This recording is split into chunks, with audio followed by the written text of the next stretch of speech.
Hello and thank you for watching Kaluna Creations. In this video I'm going to be teaching you how to make a fabric box, rather like this one. Now it's got a lining, and the good thing about that is we can turn it the other way out if we wanted to make it look completely different.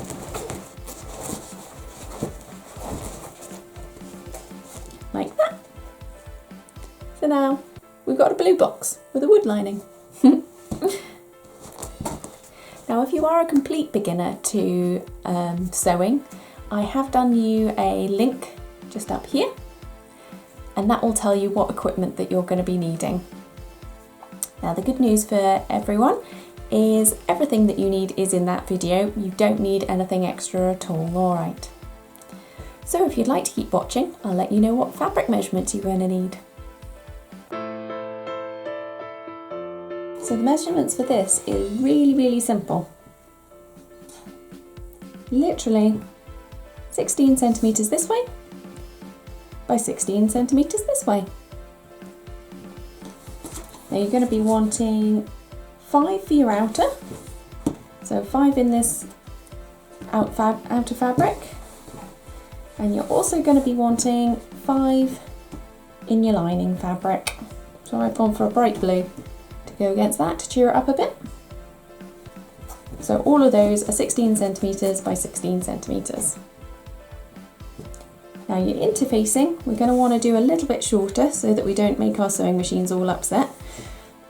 So it's still 16 centimetres this way, but it's only 14 centimetres this way. That way we'll have a little gap at the top so it doesn't all get snarled up in your machines. And you're going to be wanting 8 of those. Now you're either using your medium weight ready to iron interfacing, or you can use the scrap fabric like I am and use a bit of hemming tape or Wonder Web just to attach that onto the back of your fabric. But I'll show you all that in a moment. So what I'm going to do, I've got one of my pieces here. This is one of my lining pieces. I'm going to flip it over, and I'm just going to use a bit of hemming tape along here, just along the top. Get one of my interfacing pieces and pop it on top here. So I'm literally only going to attach it up here just to hold it in place and make it nice and sturdy. And this is the bottom and these are the sides. So we're leaving that 2 centimetre gap at the top without the interfacing. I'm just going to go take that over to the ironing board and get all those attached. You're going to want to do it to 4 of your lining pieces and also 4 of your outer pieces. All exactly the same. Just putting your hemming tape along the top part there. I shall go do that now and I'll bring it back.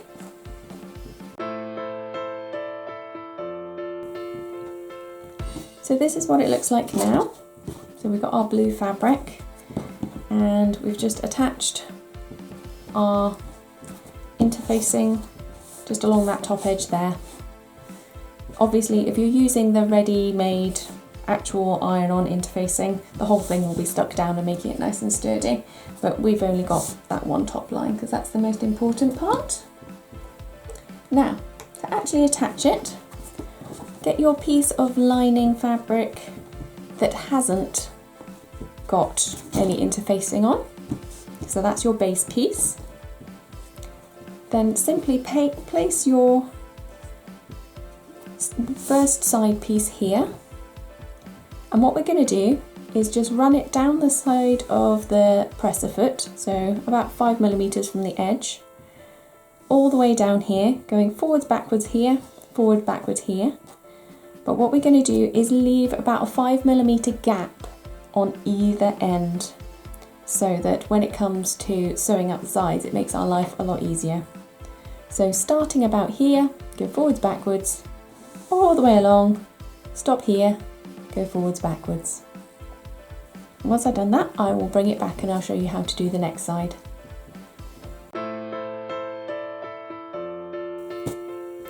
Okay, so we've put in our first line of stitching, leaving the gap at the start and the finish.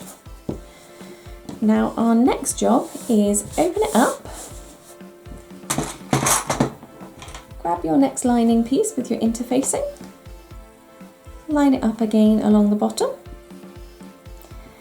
and again we're going to stitch all the way along here, leaving a gap at the start, but then on this side we will simply stop when we get to this part here.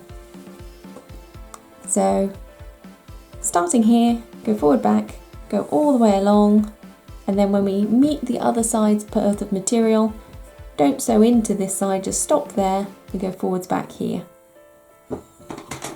I'll just clip that in place.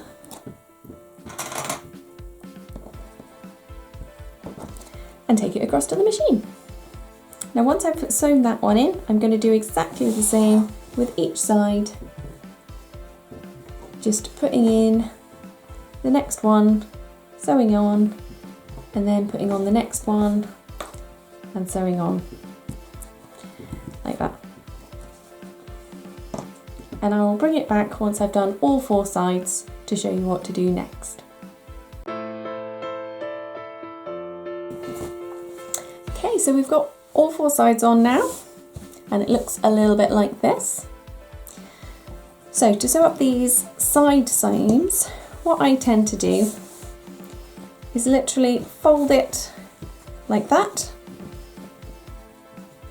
So you've got face facing face. The actual base part makes a triangle down here.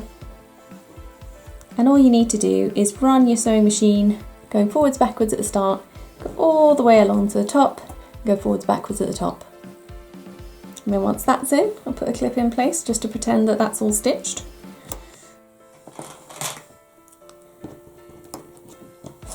Once that one's in, you just fold it out and do the next one. So leave that like that. So forwards, backwards here, all the way along the edge, forwards, backwards at the top.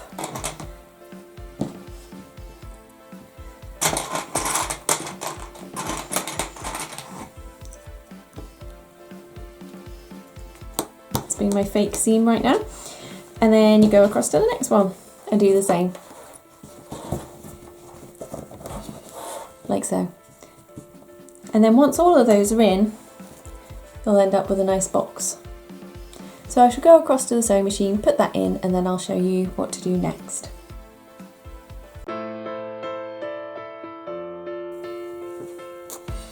And this is what it looks like. So we've got all 4 sides now sewn together to make our little box. So that's our lining complete now. And all you have to do is exactly the same with our outer. So grab the piece that hasn't got any interfacing on the back, place it this way up, and so we're going to do exactly the same as we did before. Just sew along the edge.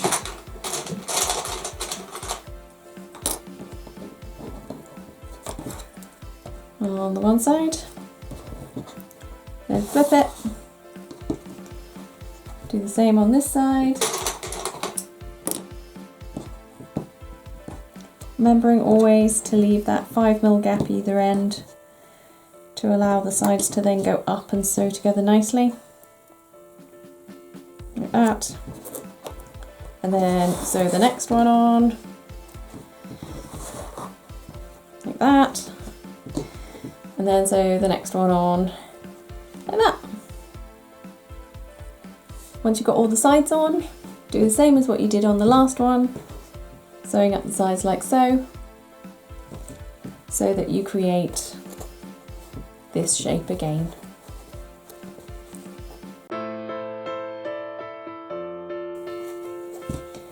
Okay, so here we have it.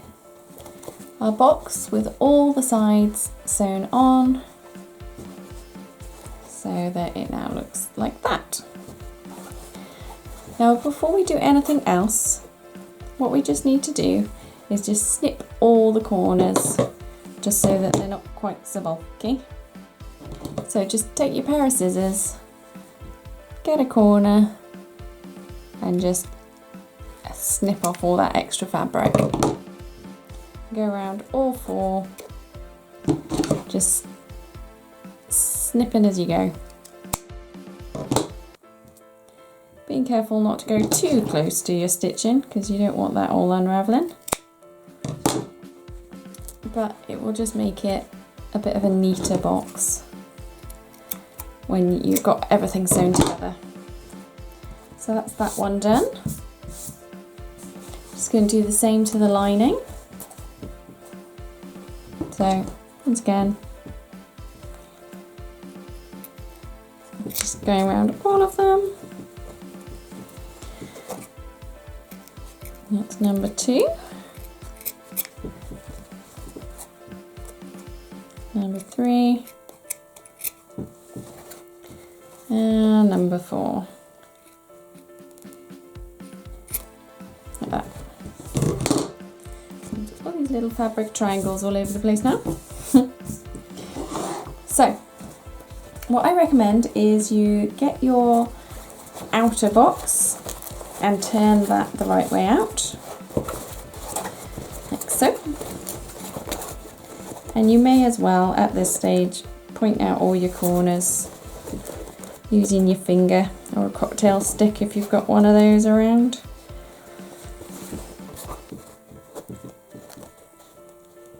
Like that. And then get your lining. And literally all you're going to do is put this inside here. Like so. Easy peasy, eh? Now, if you get each corner and match them up, like that, you can just very quickly check that everything is the right size. So push that one down a bit. Go for this one. Because at this stage it's a lot easier to find out whether they are all the right size, whether it's all going to work out, or if one of them is slightly bigger than the other, it means you can take a bit more off the seams. So just go around each side and pull it tight just to make sure they are all going to fit. Which, thankfully, mine does. So you might have a couple of millimeters out every now and again. It's absolutely fine. It'll all work out in the end. But if you do find that you've got one that's substantially longer, so if when you pull it tight, like you've got one piece that is much bigger than the other, all you need to do is go to that seam and just take a little bit further in, alright, and that'll just make that side that little bit smaller. I don't need to do that with this one, thankfully. So what we're going to do is start here and work our way around all the way until you get to here. So we're going to sew around the whole of the top edge, press a foot width again, starting here and finishing here, so we've still got a gap that we can fit our hand in. Okay.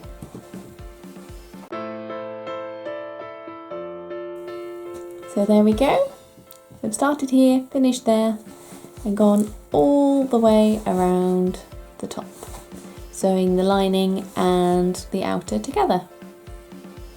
Now what you'll probably notice here is I folded the one on top towards me and the one underneath away from me, so that you always end up with only 4 layers of fabric in one particular area. Otherwise, if you have all pieces going in one direction, you end up with a very thick chunk of fabric that your sewing machine will not like. So what we need to do is pop our hand inside this gap and pull everything back out again. It's always a tiny bit of a struggle. Like that. I'm hoping today, oh, yeah, it likes me. So I'm going to fold my lining back within the box.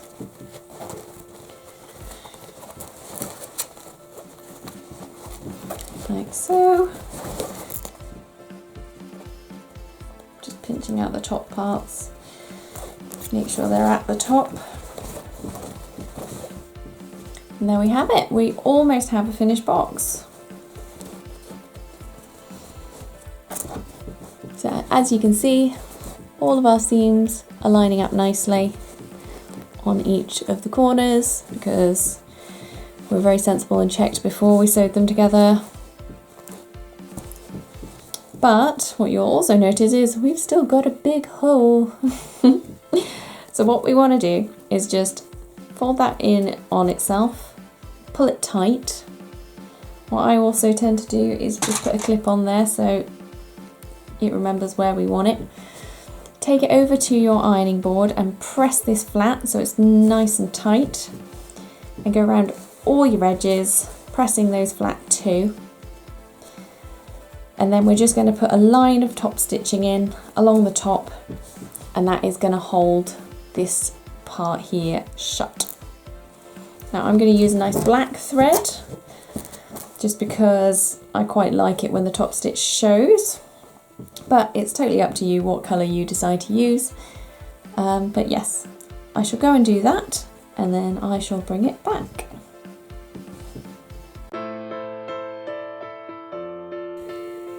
And there we have it. So I've done my top stitching all the way around the top. It's probably easier to see on the blue side. Now one little thing that I always tend to do, you see how we've got these loose dangly threads here? We've got two on this side and two on the other.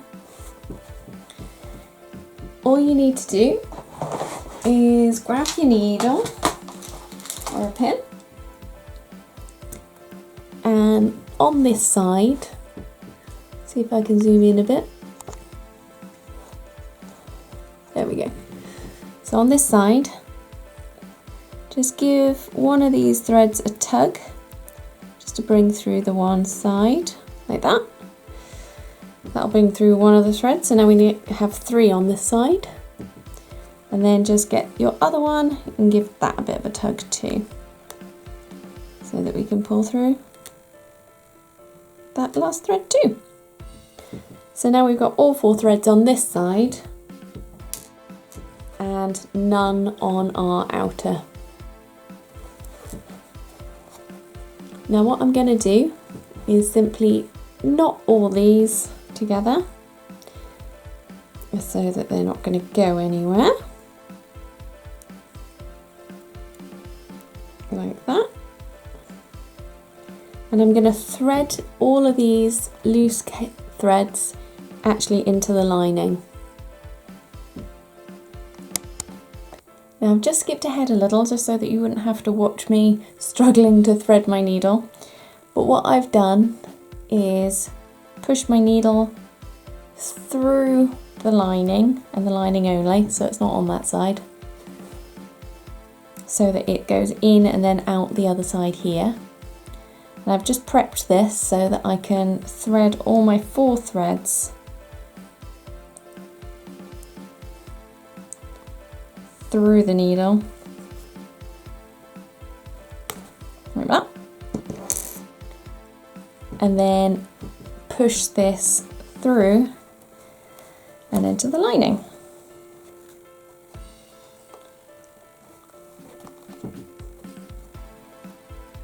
Now this means that we have a much neater finished product, because if we give this a bit of a tug now and trim this, when you roll it back now, you can't see where the knot is at all. You just rub that part down so you can't see where the needle came out. And there we go, nice neat finish.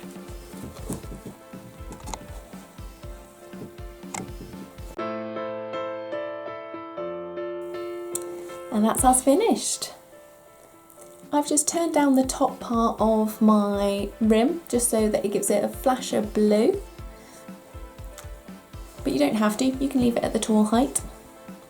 Now if you do particularly love this box that we've been making today, or its friend from the beginning of the video, this one, both of them are available to buy on my website. I'll just put the web address in the description below just to make it nice and easy for you to find. The good thing about that is also half of the price shown goes to charity. So not only do you get something really cool, but you're also supporting a charity at the same time. Now if there were any parts of the tutorial that you do want a little bit more description on, or you just couldn't quite follow, please do put in the comments below and I will try my very best to keep on top of those. Also, if there is something else that you'd quite like to make that I haven't done a tutorial for yet, I'm sure there's a million things out there, please do let me know and I'll try and do those for you too. Now if you did enjoy doing this, please do like and subscribe, and then that way every time I put on a new video it'll send you a notification and hopefully it'll inspire you to try something new. Fingers crossed I'll see you again soon. Bye!